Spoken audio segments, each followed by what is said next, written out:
too. It sure does, and we no longer have to await Dan because he's right there in front of us. What's up, Dan? How you doing, buddy? I'm doing fantastic, but we're gonna have to work on that promo because we were experimenting with North Shore, and that's what we got into that one. Eh? Exactly. You're 100%. You're 100%. Yep. We will have to redo it, but maybe we could do a voiceover. I've never had to do a voiceover before. Maybe we'll do that. We'll get you to do a voiceover. I'm curious to see how many times that would take us to get it right. That's awesome. Dan, we've got lots to talk about. Of course, we were going in so many different avenues before we started tonight. We had talked earlier this afternoon. We were hoping to have this guest on, then possibly that guest. As it turned out, it's just you and I, buddy. But I have to say, there is something different about your background. Mine's always the same.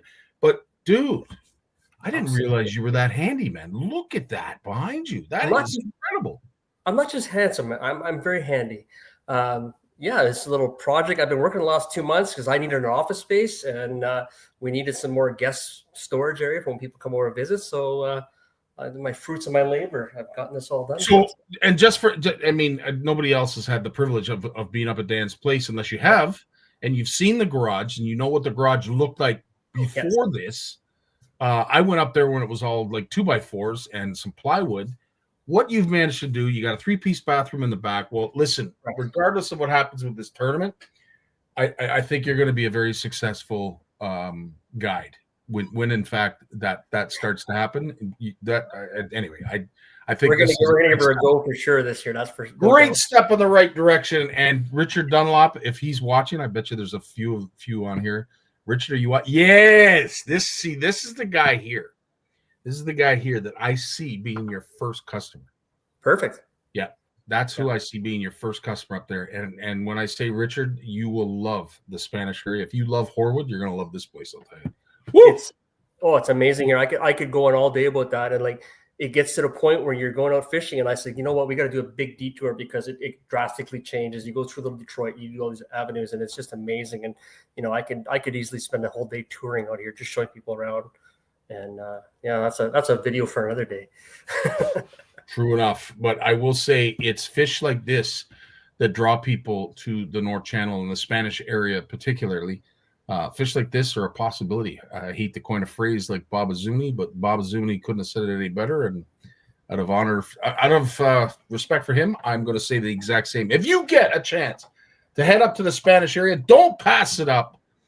Fish like this are a possibility. And what a fish it was. Holy smokes. The first time I ever met Bob was actually on the water. And, Bob's got such a distinct voice. You can hear him from miles. Oh, yeah.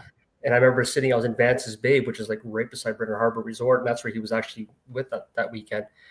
And I said, geez, I wonder if that's Bob. And then I can hear him talking to Darren. And I'm like, oh, yeah, that's who that is. You can immediately recognize who he was. But, yeah, he's been up here a few times. And, yeah, I know he's highlighted the areas as well as many other anglers have been up here with their filming crews and stuff like that, including Roadfish, who we're very fond of and hope to get back up here again. Roadfish has been up there. I know Extreme Angler's been up there. Obviously Bob Azumi's been up there. Fishing Canada, I think, did a spot up there. I'm sure Towel's been up. Like I'm sure to your point, all the big shows have been up there and have done a spot. We've had lots of articles too in Ontario magazines that were, Gord Pfizer wrote articles about the Spanish River as one of the top 10 fisheries in Ontario for walleye, the river systems anyway. So I don't want to quote him on that, obviously, but yeah, there's been quite a few articles written about that. So it's the jewel. Spanish's slogan is we're the gateway to the North Channel. So not just boating tourism, because where I grew up, my parents are boaters and we grew up in that industry. So we'd go just camping. And the Benjamin Islands, Fox Island, Oak Channel, that whole system is just absolutely world class. Like it's among the world's. We have boats from Florida that'll make the trip up here just to go through the North Channel, and they'll make their way all the way back down through around the Atlantic coast. So like it's one of those systems. Well, it truly is, and it is not a fib like the one that Richard's telling me. If I could catch one walleye, like it'd make my day. I've seen this man catch lots of walleye, so. No harm there, no foul. It's all good. But yeah, needless to say, the fishery has done a fantastic job promoting itself. You've got some great lodges in the areas that cater to folks that are looking for some unique fishing in the sense that it's extremely productive, somewhat untouched, not nearly as pressured as some of the other bodies of water that were more prevalent and well known here in Ontario. But nonetheless, the area itself, it boasts a lot of opportunities, a lot of amenities. And when it came to thinking about this, you and I talked about it. I thought, how good could it possibly be? And then I went up to visit it. I went up to visit this little gem in the middle of what I would consider Northern Ontario, the middle of nowhere. But it really isn't, because it's right off the main drag. It's not that far, as you'll see. Like, I mean, it's not a bad drive. It's about 7.5, 8 hours, depending on how you drive. Just outside of Sudbury. What is it, about an hour and a half out of Sudbury, Dan? We're an hour from Sudbury. We're about 6 hours, 5.5 hours from Toronto itself. And how much from the Sioux? 2 hours to the Sioux. 2 hours from the Sioux. What would you be from Timmins? Timmins is about 4 hours. And we are about 9 hours from Long Lac, getting up to that Geraldton, Nipigon area. But we're right smack dab. The Trans-Canada Highway goes right through us. Well, there you go. That's the route. That's where you are, basically on the north side of Manitoulin. As folks know it, that is the North Channel. And it is an extremely productive area for fishing. Lots of folks who know it have done very, very well there and can't wait to get back.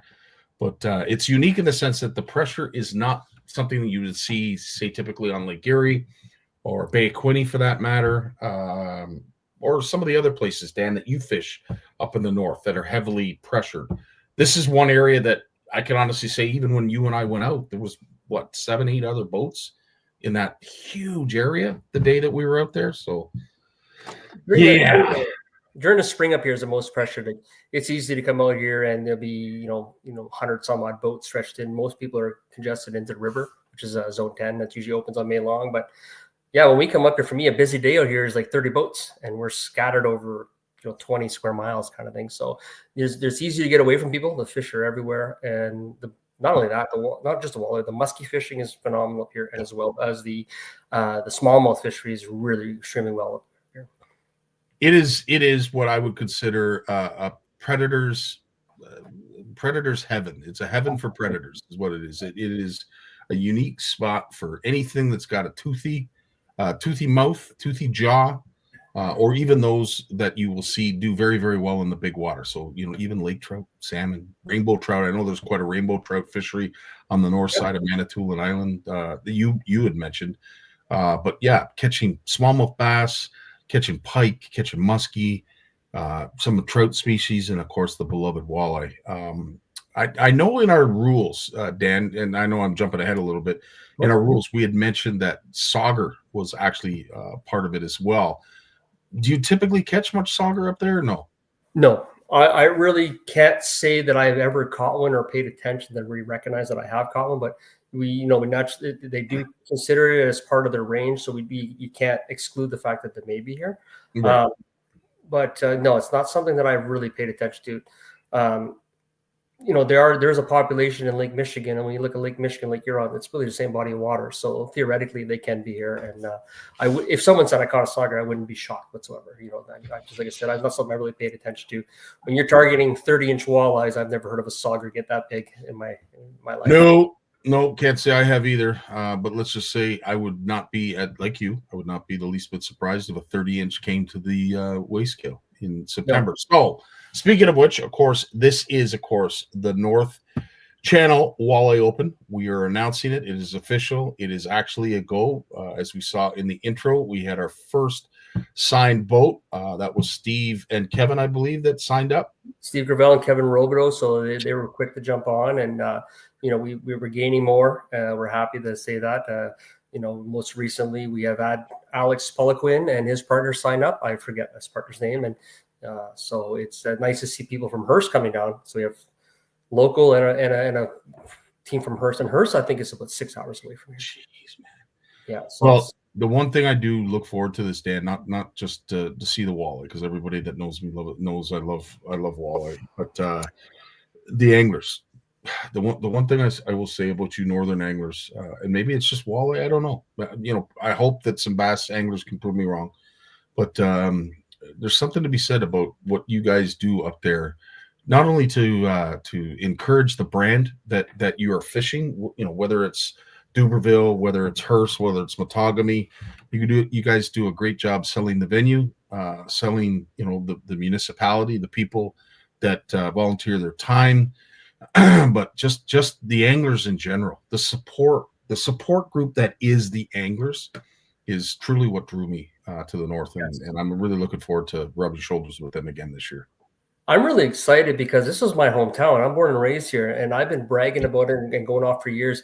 So, now I'm giving an excuse to drag as many people here to really show it off and highlight it. And there's a few others that are excited. Like, we live here, and it's so many options. So you're not going to be on top of each other. There's going to be all kinds of things that are going to be going on. So it's going to be exciting to do that. And I'm pumped. I want people to experience it and see what we're looking at. Just like every other tournament director or anybody else hosts a tournament, that's why they do it. They want people in their communities as well to kind of brag about that. And we all fall in love. Like, what other reason would there be to go to the town of Spanish or to go to Hearst and stuff like that as an angler? You're like, yeah, I want to go fishing. I want to go to Matagami because they got good events and good systems, and you get excited for that. And so that's kind of what we're hoping. Once that happens, it changes how you do things. All of a sudden, you might do a weekend and come up and do that. And we have lots of lodges in the area, lots of facilities, which kind of makes us unique too. Is for a small community, we do have a lot of amenities and a lot of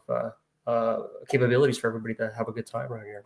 You do, and it's unique, Dan, what you've said, because I live in the South, and when it comes to approaching municipalities, townships, cities, councils, you name it, the welcoming that we received. I received anybody that spoke to the town of Spanish about this North Channel Walleye Open. You were greeted with a sense of excitement, a sense of belonging, a sense of, hey, welcome to Spanish, like I've never experienced before. And you don't typically get that when you go to the township and say, hey, listen, I'm putting on a bass tournament or a walleye tournament or any kind of fishing tournament. It's like, how many people? Where are they coming from? What kind of mess are we dealing with? Do I got to get extra police on staff? What are you doing for security? It was nothing like that. Nothing like that. They welcomed us in with open arms. They have really wanted to be a part of this and have been just as excited as you and I have, and Nick, for that matter, as one could be, based on their reaction to this tournament.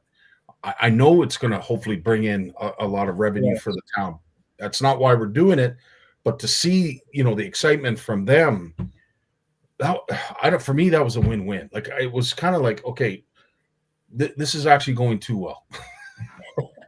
Well, I mean, I had some leverage in that with my experience. I spent 7 years working with the township. Well, many years prior to that, but 7 years with the Rock and Roll concert that Ron Stoller had put on. So I was head of the electrical department. So I kind of already proven that I can do my part that's needed. It was actually held at the same location. And so it's been years that everybody knows me. It's like, I've been trying to get something going for years and years and years and years. And finally this summer I said, you know what?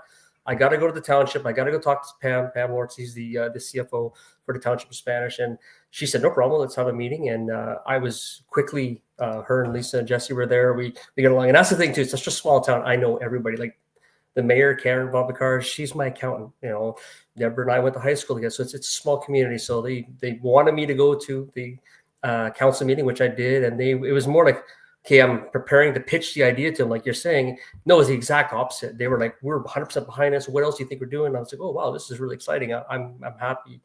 And to the point where I'm kind of toning them down. I was like, well, I don't know if we can do all of that yet. We can get there. But then I brought Scottie in. And so, like you said, like when I brought you up that day, like we just walked in the town office and I said, okay, I want to show Scottie the venue. Like, yeah, no problem. Here's the keys. I had the keys for the entire marina. And we just started walking around, checking everything after hours. And no problem, just give the keys back to them. And it's kind of nice to know that support is there. And as I'm talking to all the local lodges and every time we're telling them, like, well, we're behind you guys. We want to make sure that you guys are aware that we're behind you. And they're, for the most part, pretty well, all of them are behind us instantly. So it's comforting to have that as well.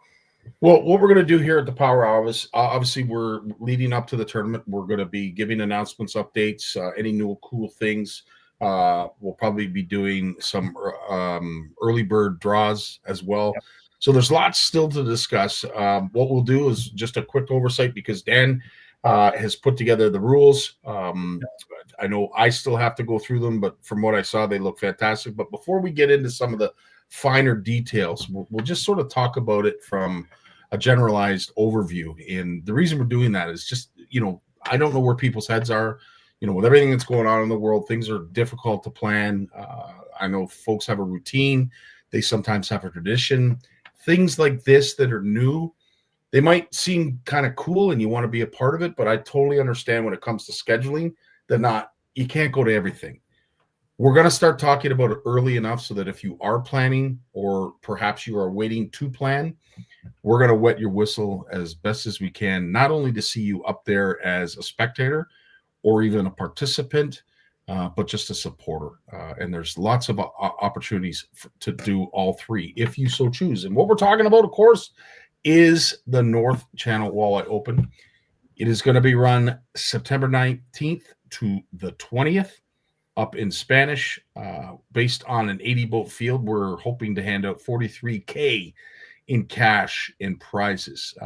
As we mentioned, we were going to be doing some early bird reimbursement draws. June 11th is the first one, August 13th being the second. You'll get 100% of your reimbursement June 11th if you are chosen, and 50% of your pay August 13th returned to you if, in fact, you are the winner. So register now, and we will get to all that information as we go a little bit further. As I said, cash, big fish prizes. These are some of the things that can be expected during the tournament. Top female, obviously, and there'll be side pot payouts as well. Some of this we will talk about as we get a little bit closer to the date, but this is what we have earmarked based on an 80-boat field. Danny, did you want to talk about the prizes at all before I go on? Well, these prizes that you listed here right now, the top female, big fish, those are guaranteed regardless of the number of boats we have. So these values are guaranteed. If we get 40 boats or we get 80 boats, this is the payout. So these are sponsored prizes. So we want to thank the Trading Post Sault Ste. Marie. They promoted the big fish prizes, and we've also got Garnet's Rental for the top female. So we guarantee those, and as well, as you can see in this post here with their Shimano with their pre-fishing, as we'll get talking into that one in a minute. We have a lot of good stuff going on, and it's been we have a lot of people reaching out to us. We know there's a lot of information we need to get out, but the tariff talk has not escaped us either. It's really kind of slowed things down for us, unfortunately. So we're still working with that. Rules will be coming out, and as well as more explanation of a lot of events. And because we know we don't want to jump the gun and put something out there without knowing that. It seems weird to have to add a sponsor, move a sponsor, or that kind of thing. So we don't want to accidentally slip that. For anybody who's wondering, because I've been getting those questions. I'm not sure if Scottie's been getting those. I know Nick's got some as well. And we're very happy to answer them individually to everybody. But it's been unique in that sense. But it's funny to hear you always say, head up north to this event, because we're always like, oh, come on down. I know. And you know what? And I say that because it's a pastime for me. It's in my blood. Like, I'll tell you, heading north was like going over to your girlfriend's house or boyfriend, depending on what you so choose. But that's what it was like. There was a sense of excitement when you were going north. You know what? And half the time it was because you knew you only had a weekend to enjoy it. But going north, there's something about going north. Going south, yeah, that has it too. Maybe going east, west, I don't know. But for me, going north, let's go now. Let's go now. I love going north, so it's kind of like a cliche for me to say.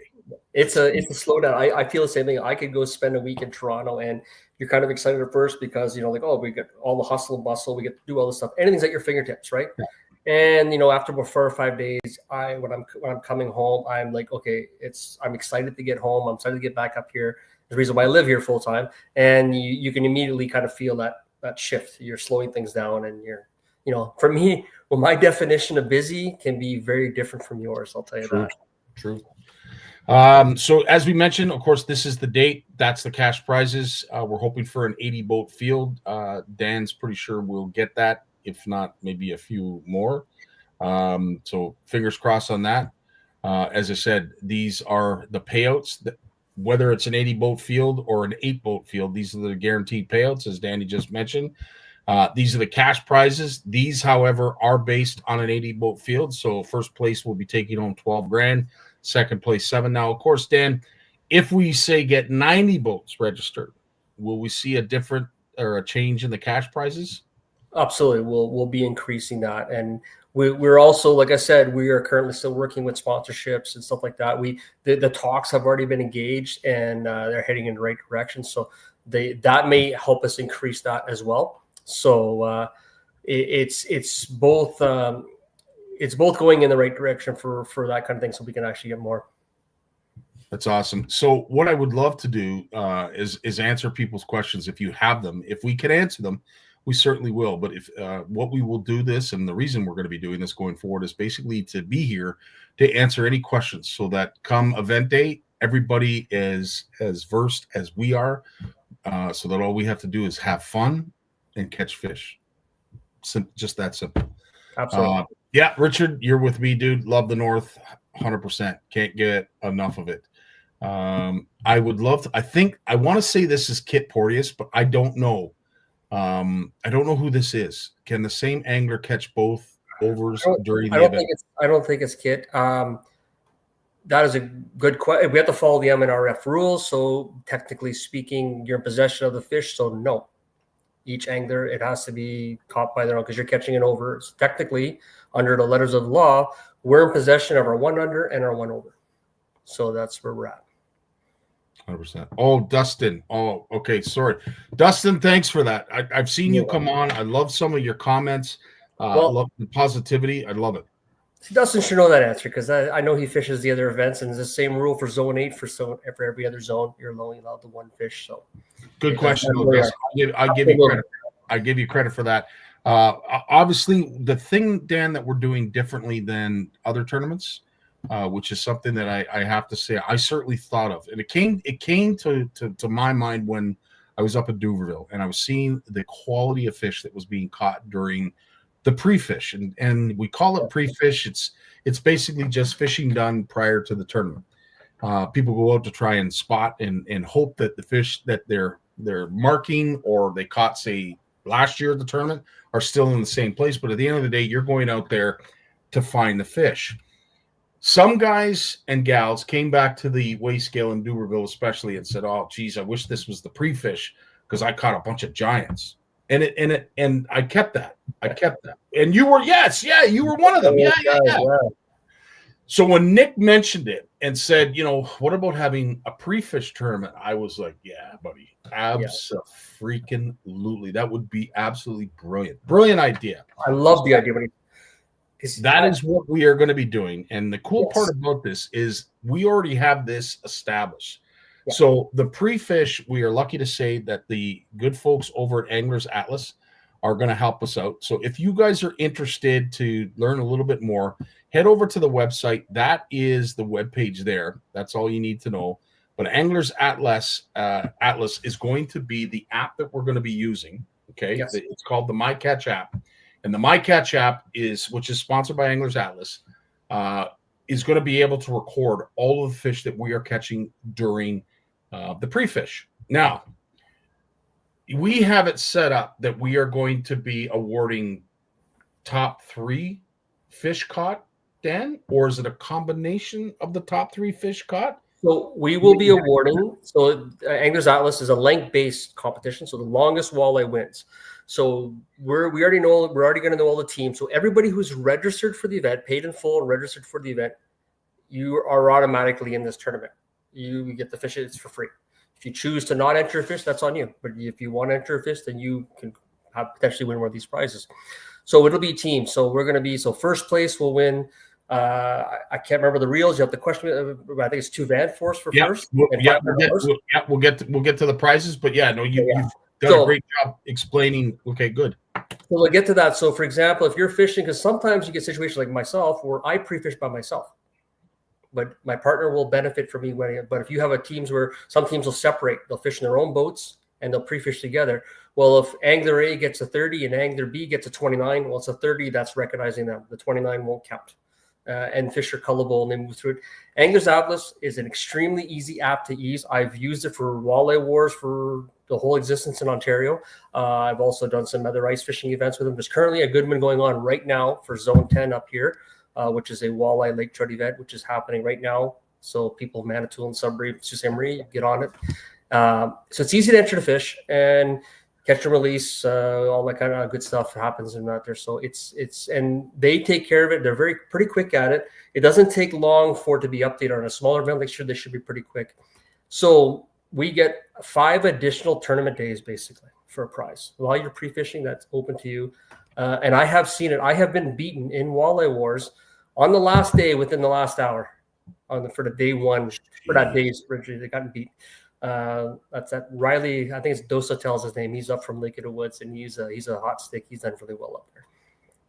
Wow, that's awesome. Tony's asking a question: entry fee, price, and is it a 2-angler event? Yes, and yes. It's 2 anglers, 2 days, $500 entry fee. There's an extra. We call it a side pot or angler's advantage. You can choose to enter that if you like or not. It's an additional $200. A lot of tournaments in the U.S. do that. I've participated in some of that, so it's an option. And what that is, we will be paying 100% of the amount given to us. So if we have 10 anglers registered, that's $2,000. We'll be putting $2,000 right back out, and it's paid out to the top 3 or 30% field. So if we have 10 boats, top 3 prizes. We have 20 boats, top 6 prizes, and we'll pay that all out. But that's an extra one that could be paid up right up until I'm not sure the time I put in there yet in the rules. I think it's like 6 or 8 p.m. on the night of the rules meeting is when we're cutting off that kind of stuff. No, and as I said, when it comes to the finer details of our rules, we will get those out to you folks. As I said, at the end of the day, and this is why we're doing this, not just for your benefit, but also for ours, because there's some great questions being asked here. Dustin, yes. Again, I hate to ask the same, but the same angler can't catch both overs during the tournament. Can the same angler hook the fish and pass off the rod before it's netted? That's an interesting question. Yeah, so I'm not the MRF. I'm not a game warden. And in fact, I'm First Nations. So I have to really brush myself up on these rules myself personally. But I believe, yes, you can be just based on what I've experienced watching with the National Walleye Tour while they were still out to fish Canadian waters, because that was actually a major contention that got a couple anglers in a lot of trouble. And yeah, they would catch them, and it was technically I think the definition legally, as far as I'm is landed fish. So it doesn't mean you hooked it, you landed the fish. So I think that's, I've never had to, I'm just reading the regulations like everybody else. So I'm trying to interpret it as best I can. And yeah, it's, I know my wife, we pay attention to all that because I don't want to get her in trouble. Let's put it that way. So Dan, I have to ask, and maybe I'm asking because I'm ignorant and I just don't know, but are there a lot, like I listen, I love these Northern Ontario walleye anglers. I don't have to say that. I've emphasized that enough. But is this something that they would do? Would they hook a big fish and then hand the rod to their partner? Would they actually do that? I wish I'd been in that situation to say that I've had to do that, but I'm pretty lucky. Mary Lisa's a good angler and she catches her own fish, and we've been fortunate in that situation. It's not something I've ever paid attention to. It's only something that I'm really kind of noticing. I'm sure Dustin will say the same thing in the last couple of years with all the controversy that surrounded the National Walleye Tour, what happened in Sioux. That's that little black cloud that's still following them. Which kind of highlights a lot of stuff. And you can actually visually, if you watch Tour Level Gold or if you watch any of the Americana National Walleye Tour events, you can see what they do, right? So, I fished the Master Walleye Circuit. We didn't have to worry about that because we were on Lake Erie. It was a 5-fish limit per angler anyways, and we were only bringing in our top 5. Unfortunately, with our zone regulations, we have no choice. We're only allowed 2 walleye per angler, nothing between 16 and 22 inches, and only 1 over and 1 under. So that's, I can't control that right now. We are entertaining the idea of getting special permission from the MRX. You can get special permission, but at the same point, we got to prove ourselves that we can take care of fish and the anglers can take care of fish. That's the most important part here. When I've seen it in tournament after tournament after tournament, and Scottie, you've seen it, it always relies on the angler. They handle the fish 98% of the time. The only time they give it up is to weigh it. After that, it becomes the weighmaster's fish. So they're only handling. So at this point, usually whatever damage has been done to a fish it's already happened, and everybody does their best to let them go. So and over the years, I've seen it. Anglers more and more and more are getting way better at taking care of fish, whether they're clipping them, learning how to fizz them properly, not targeting them deep. So at the end of the day, we're going to do everything we possibly can. We got Jason coming up to help us specifically with that. We've been specifically targeting people that we thought done very well at organizing and running tournaments, such as Cristal and Jessica, and hopefully get Chantal down here to help us out. We got tournament anglers like myself and Nick, and we got a lot of people that understand, and we're really paying attention to that. But at the end of the day, it's the guys in the boat. You guys and I have looked into, Dan, I'm not to say that it's going to happen, but I have looked into what it would cost to get a 45-gallon drum of that G juice dropped off at Spanish, because I will say there's one thing out there right now that I can't speak to because I can't explain it.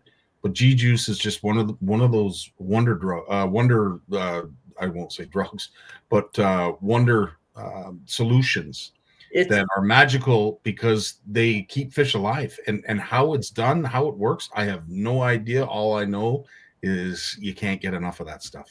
I use it religiously. It works very well. The downside to that is it only works on wells, live wells that have recirculating capability. So if you're drawing lake water and putting it in, you're washing it out at the same time. Some of the older boats or smaller boats have that. That's system. Like my boat has, I can isolate whether filling or recirculating. It works very good. TH Marine, though, is one of our companies that GFW has. So it's already a conversation that me and Nick have already had about that. So we're well on it as well. So yeah, we were very fortunate that GFW has done very, very well. I speak very highly of Eric, and Nick. Nick has picked up his heels and he's doing a good job last couple of years, and we're growing. So that's fantastic. But yeah, so TH Marine is one of the companies that we work with. So me and Nick have already had this conversation. Very cool. Who is also there to remind us that that is quite a man cave you have. Dan. Absolutely. I'm my little pride and joy right now, eh? Yeah. I had to go to the hospital last week. So I scratched my cornea putting up trim. I got some dust in my eye.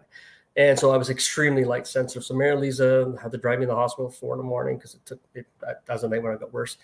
And it was nice. I came home. I literally just came in here. We shut the lights off, and I stayed here all day, just passed out. So it was nice that I didn't have to disturb anybody, and it was all good there. So my first experience in here was more like an ER. So that's hilarious. Well, listen, it's not a successful build until somebody gets hurt. Speaking of the free the pre-fish, obviously go over to www.anglersatlas.com. You will find the MyCatch app. You'll probably find various other events that are also going on that Anglers Atlas and the MyCatch app are promoting. Once we have it all set up, you will see the icon that will be the North Channel Walleye Open. You will simply click on that icon, which will immediately prompt you to download the app if you haven't already done that. And then once you're on our event on the logo, you'll go in there. You'll be able to see, as Dan said, the most up-to-date standings. You'll see what everybody else has caught. You'll see where you are in the standings. So it's all real time. So it doesn't take very long to upload. And as Dan said, it almost does a lot of the uploading itself, the app. The reason that this is such a cool thing, obviously, Dan and I think our first intentions of the pre-fish was just to promote the fishery at Spanish. But the thing that I truly love about Anglers Atlas and the MyCatch app is that they are sharing this information to the rest of the world. But more so than that, they're sharing it to biologists. So when it comes to where your fish are caught, all your secrets are safe. They're not going to take, your coordinates. They're not going to take, pins or any kind of marks or waypoints. None of that stuff. It was not done for that reason. It was simply so that it could be a resource for biologists if they want to know how a fishery is doing, which obviously Spanish they don't have to worry too much about. Other than maybe the small fish, Dan, talk about, now that we've talked about the overs, how easy or difficult is it going to be to catch on under? Before I get to that, I want to add one more thing to Anglers Atlas from the angler's perspective, because I still use the app. So you could enter a catch even though you're not in a tournament, and it logs a GPS coordinate exactly. So I can see my pin mark, and I can go back and click on that. I'm like, oh, I got a 30-incher on this date, and it gives me all the weather conditions automatically that happened that day. So it's a nice little learning tool. So if you're catching, even unders, if you're finding unders, you say, I like what I see here, you can lock that in without having to put on your GPS or like that. But back to the unders. They can be an Achilles heel out here because nobody really targets them. I jokingly, I asked Nick when we were talking about this originally, about the things, and I said, I'm really adamant about the unders. I wanted to make sure we have more fish in it because I didn't want to just have two fish coming in because it's harder to separate that weight, right? And we were talking about it, and I said, do you know where to go find unders there? He says, I don't go after unders out there. I said, exactly. Nobody does. Everybody's coming here. They come to Spanish knowingly to catch a big fish. 23-inch to 27-inch fish are very, very, very common here. And in fact, I think those are going to be our tournament fish that we're going to see a lot of. So the individuals that can catch these fish and find a little honey hole that's got a good number of them, because they do move quite a bit. It kind of reminds me of smelt in a way, how they move around. One day they're here, one day they're gone. And if you can get some 15.5s, your 2 15.5s, well, that's probably 3 pounds of weight each day that you can add to your total. They're pretty heavy. Our 14-inch walleye here this time of year is pretty much bang on a pound. So just knowing that. And the other kind of unique thing we have out here, just to touch on, even the small fish I find are more consistent that way. But our big fish, I've caught 29-inch walleye that didn't even break 9 pounds. And then the next day, a couple miles later, catch a 30-inch that almost touched 12 pounds because some are feeding on bait fish, some are feeding on ciscos and smelts and stuff. So there's a variety. You can get some skinny fish out here, but not very many. But the little guys, I think that's really going to be the where the defining point because it's going to force you to leave bigger fish because we can be on good numbers. As you seen that day I brought you, we fished for 4 hours. I don't think we got anything under 18 inches. No. And we weren't trying, obviously. We were just trying to catch fish. Yeah. But they're not easy to find. I think that was what was not to say that I needed to be hooked or that TSN turning point, but that day out on the water, watching you catch all of those incredibly healthy, decent, oh my God, I wish that was my fish, walleye. Like, dude, honestly, I was immediately sold on this fishery. What it potentially could represent in terms of bag weights, what we could see in terms of size of fish. We were hearing rumors, Dan, even when we were up there, that people were catching 14 and 15-pound walleye. I do believe that there was one that was caught not too long ago that was 16 pounds out of that area. Incredible. Like, holy smokes, guys. We are going to the pre-fish will whet your palate to want to come up there, but the tournament itself will put you over the edge. And I have a feeling we might have a hard time booking this tournament next year. Potentially. And Spanish is kind of like Bay Quint in the same way. As you get later into the season, the fishing gets better and better and better because the cisco are coming in, the spawn and the smelt and the whitefish and stuff like that. So that's where these bigger fish are just following in schools to the point where it shuts down. So personally, the biggest walleye that I've ever caught was 15 and a quarter pounds. Personally, caught in November as well. But my friend Schaefer got one. He didn't weigh it. He released it. I seen the pictures. He took the measurements. And his fish had the exact same girth as my 15-pound, but had an inch in length on it. And so we were kind of estimating it around that 17 mark. Kit Porteous, I think, showed me that fish that he caught. Holy smokes! Yeah, Schaefer, what a fish that was! Holy crap! Yeah. And the game warden, I talked to the former game warden, Constable Lefebvre, years ago, and he said during the spring, like he'd seen the fish, the guy had kept it, but it tipped the scales at 20 pounds.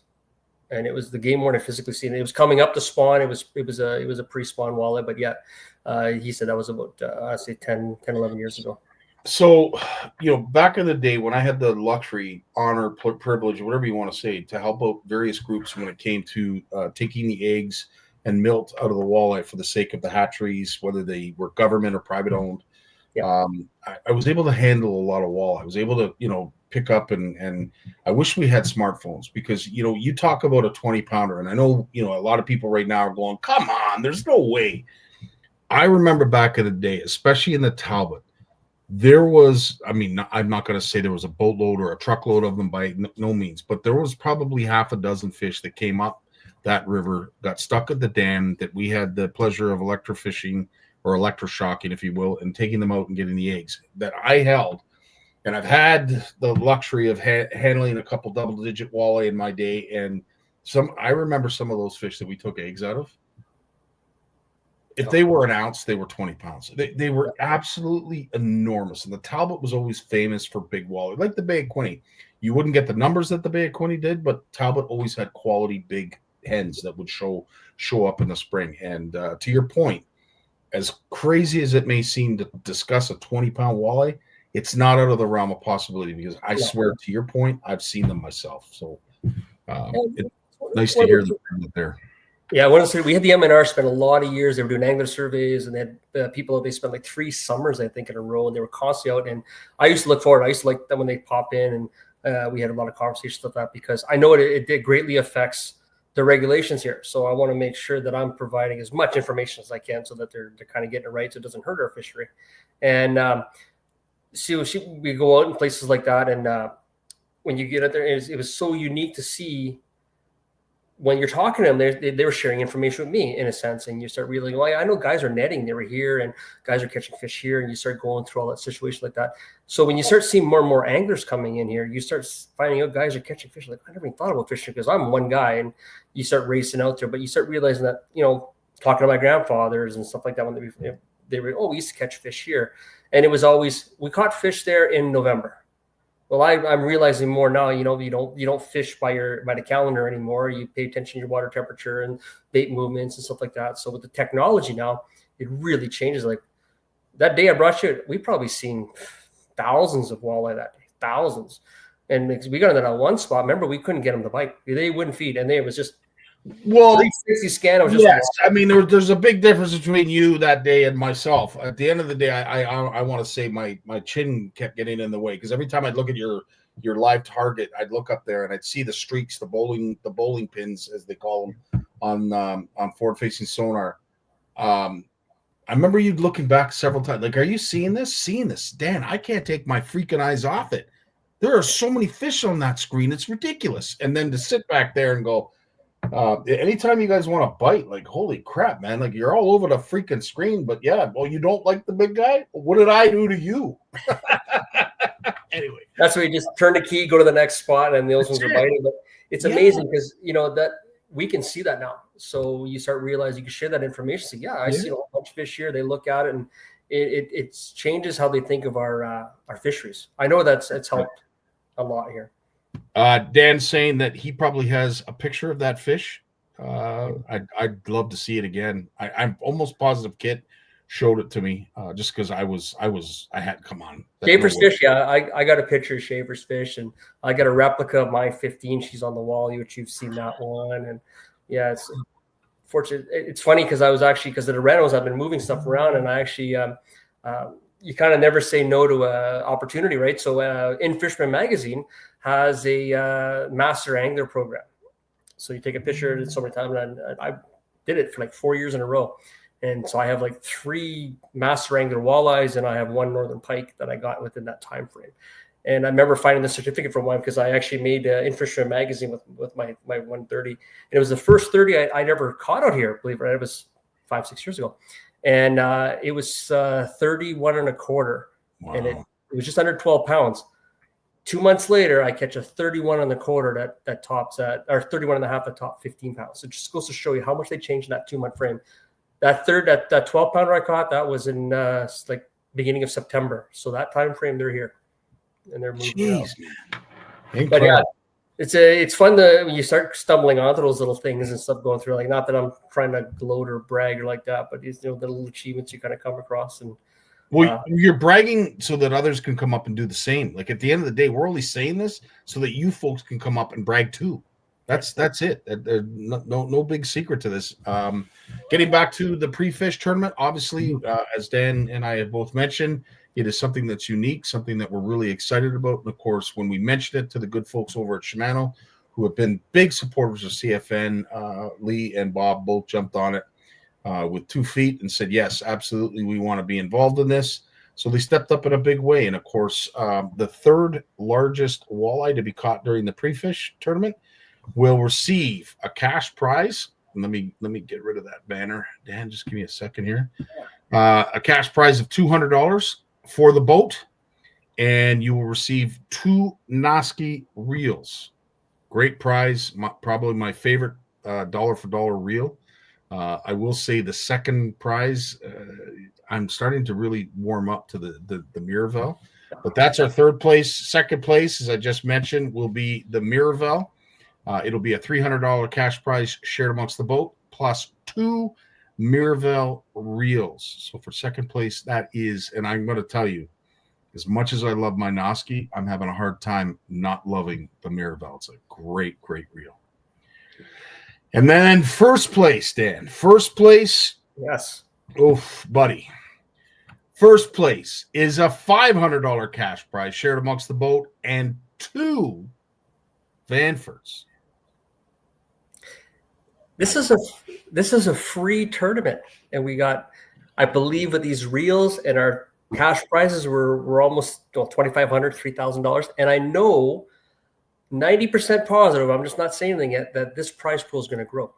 We're adding to this, as well as we're adding to. Now, when you say free, it's obviously people are paying to participate in the tournament, but they're not paying any extra for the pre-fish. 100%. So you paid for one event. We're saying here you get to fish in a second one, just because you've registered for this one.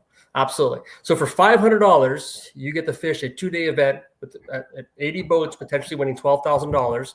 Plus, we're going to let you fish a pre-fishing tournament at no additional cost, where you may be able to win 2 beautiful reels and an extra $500. And we have our early bird entry. So there's a team that potentially could win their entry fee back and could, fish all of this. Or if the wrong person wins this, they could win it all and never even get a dime out.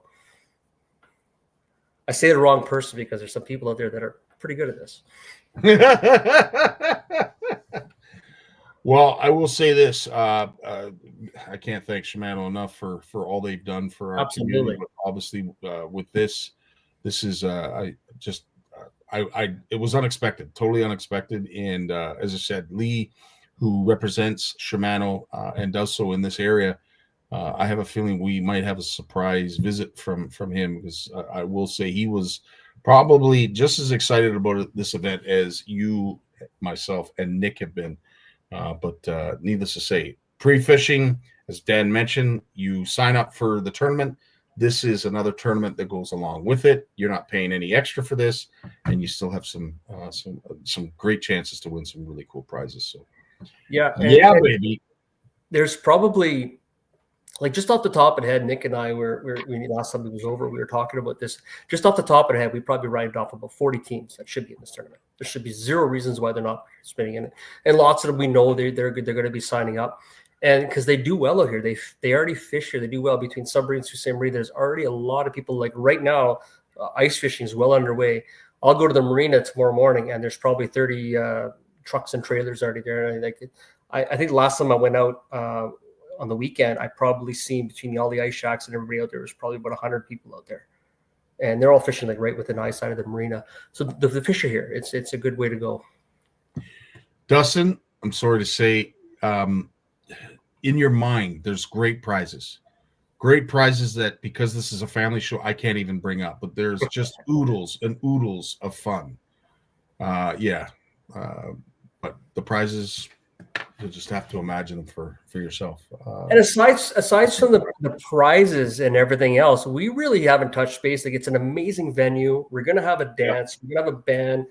We have a bar. We have all kinds of this. And most importantly, we haven't really touched much on the Made in Canada show. So this is something that I was going to bring Brad on to talk about in the future. But we are going to have an expo, which is, and I'm so glad that you brought it up. So it will be the ability for people in the area, perhaps part of our Canadian Tackle Guild, or just somebody like, let's say you paint faces. Let's say you make pottery, but it will be a way for folks that are local to, strut their stuff, put their stuff on display for a host of characters and visitors that are going to be sharing their time with us while we're up there. But it is a venue that, as Dan has said, it'll depend on how much of a buy-in we get from both the community and our vendors that are part of the Canadian Tackle Guild to see how big of a venue that we need. But you will have that there as well. So even though the anglers are out doing their thing, there'll be a little bit of a celebration and good times going on shore as well. So it is a lot of moving parts in this event. There's no doubt about it. And as we go forward too, eventually we're going to have our sponsorship all kind of locked down over the next little bit. We were hoping to get it done before show season, but we've hit some hurdles. Like I said, tariffs were probably the biggest one that kind of bunkered us down right now, with obvious reasons. But we're going to have on our webpage and our Facebook page all the local lodges in the area, campgrounds and everything else, and fuel stations. So we want to eliminate all these questions. As a tournament angler, when I go to a new community, you really don't know where all these facilities. So we're going to try and answer all those ahead of time. But feel free, reach out to Scottie, reach out to myself or Nick. We'll answer every question we can without hesitation. We have our Facebook page, the North Channel Walleye Open Facebook page. We all have access to that. We will all gladly answer all of your questions as best we can. I know Dan's brother reached out to me. He was asking questions about the rules meeting, and I know I call him Claude. He lives up in Red Lake. So the fact that we got people getting their interest from up there, that's really exciting to see. And I've had lots of anglers that have immediately just said, once they've seen it, they kind of caught wind of it. They said, "Yeah, I'm fishing this event. It's right in my backyard. I'm excited for that." So I'm looking forward to it. I'm hoping there's a lot of people here, and it's going to be fun. I mean, we're trying to put on a big show. I've let the leash off Scottie. I said, you tell me what you want to do. He's obviously going to be our MC, and I can see the entourage he's putting around him. So it's going to be fun. Yeah. No, they hopefully I've lost a little bit of weight for by then, so that we'll see the rest of that entourage. But yeah, no, I will be there. We'll be conducting sing-songs. We'll probably play a little Jeopardy. A little strip poker. No, I'm kidding.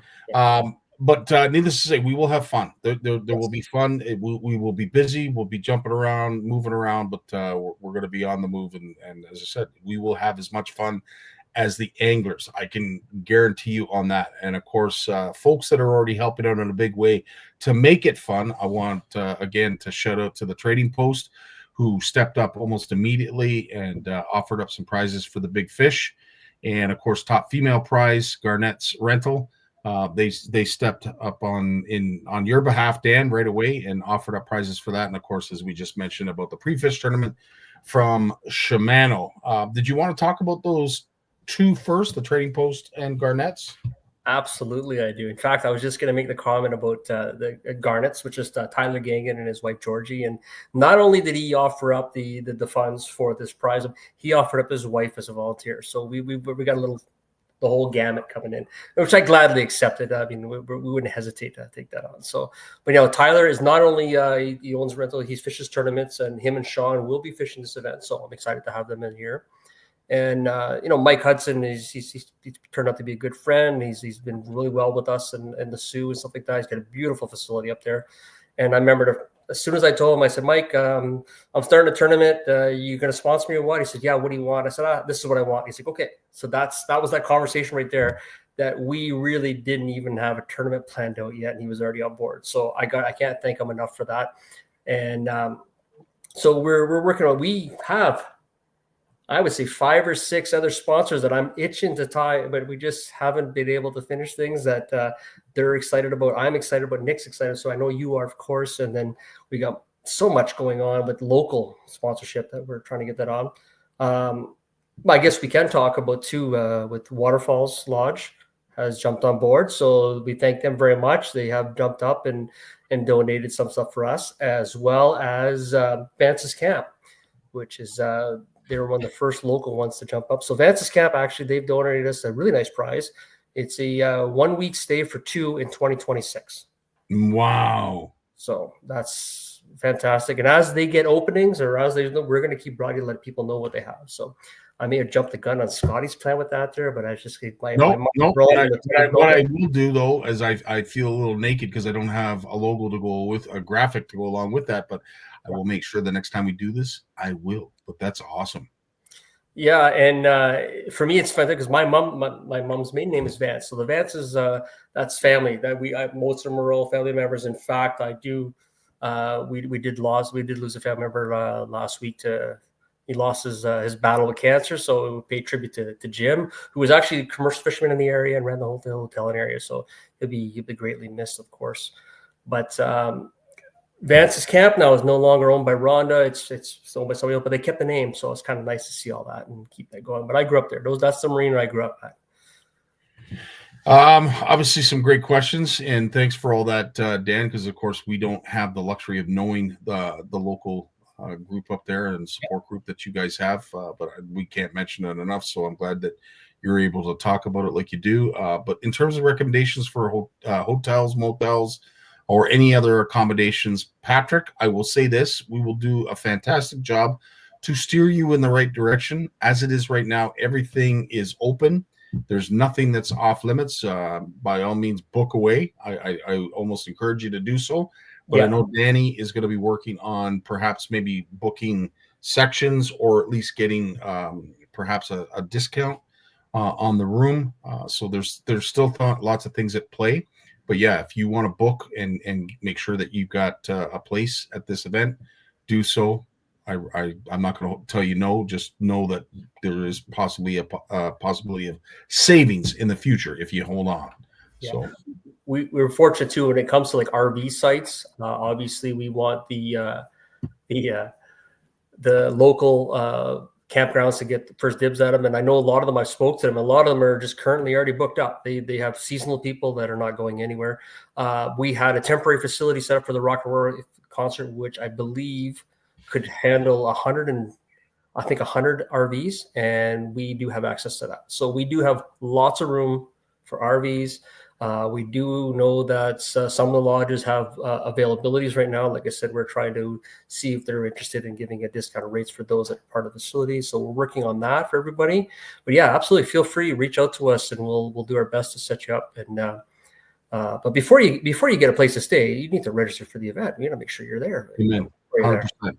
Yeah. And as it is right now, I don't have the link, Dan. That's the only thing I didn't download tonight was the link to register. But as Dan mentioned, you can do so over at the Facebook page. I believe it's Voltron that you go to, and then that takes you to the link in which you press or click on, and then you'll be able to fill out your application from there. Yeah, on our Facebook page we have the jot log there. But if you message the or channel Walleye Open messenger, like if you send them a message, it'll automatically give you the form even as a response. Perfect.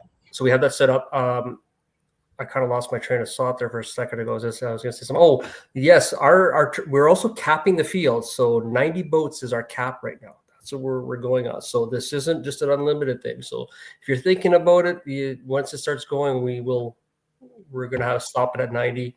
For a few reasons why, and I hope we get there. That'd be pretty exciting to hit 90. I'm telling you, this yeah. I not just to see a successful event, as much as I'd love to see a successful event, just to know that we've got 90 boats up there enjoying some of the best fishing that I've ever seen, or at least I've seen in a short period of time. I've seen some great fisheries. We have some wonderful fisheries here in Canada, but what I saw up there the day I was out with Dan, I want everybody to get a chance to experience that, hands down. I'm happy to see. I see in the comments there, Braden, he's booked the time off for that, and I know Braden, he fishes a lot of time out here, and Braden will do well out here. I'm actually very excited to see. It's nice to see these younger guys coming up and that spend a lot of time in the area, and I'm very excited to see how they're going to do. Right on. Any last words, Dan, before we leave? I should be out of words by now. I've been talking a lot. Well, let's hope not. September's a long ways away. So we'll be doing this again. As I said, we will have the folks on next week. We have some tournaments up in your area, actually your neck of the woods, Dan, both in Elliott Lake and Wawa. and those folks are going to be coming on to talk about their derbies that they're going to be holding in the next little while. So I look forward to that. Yeah, next week we'll have Pat and Kyle from Wawa participating, coming in for sure. And then the week after that, we might have a surprise one, a Caribbean version. We're going to try to see what happens there. Caribbean spice. Yeah. Folks, that's it for us. As I said, we're going to try and do this every Wednesday if we can. Obviously, content needs to be available. So if we have folks that we can talk about, as much as we'd love to talk about the Spanish tournament, we don't want to inundate you folks with a whole bunch of information that you've already heard. We want to update you and bring you new stuff. So we'll do that as updates become available. But in the meantime, we'd also like to promote some other great events that are going on across Canada, here in the province of Ontario, or in your own backyard. And if you have folks that you want to promote, you want to talk about, that are doing kids events or any kind of derbies, tournaments, or anything like that, when it comes to Canadian fisheries, we'd love to talk to them, you, and anybody who's involved. So reach out to Danny and I. We'd love to have you on the show. Absolutely. Thanks, everybody. In the meantime, if you want to ask personally any questions about the North Channel Walleye Open, I'm going to be down in Chatham at the Made in Canada Tackle Show. It is the first venue of 2025 for the Made in Canada Tackle Show. It is in Chatham, and then right after that, we're going to be at the Spring Fishing and Boat Show, and then right after that, the Made in Canada is making a stop at the Ottawa Boat Outdoor Show. So we are going to be busy in the next couple of weeks, running, chasing our tail, whatever you want to call it. But if you want to know a little bit more about the North Channel Walleye Open and how many fish I caught when I was out with Dan, come on over, chat with me. It's an impressive number. Yeah, it's impressive. It's an impressive number. Dan, thanks for doing this with me, buddy. Thanks, buddy. You take care of yourself and enjoy that man cave, and we will see you all next time. Right on.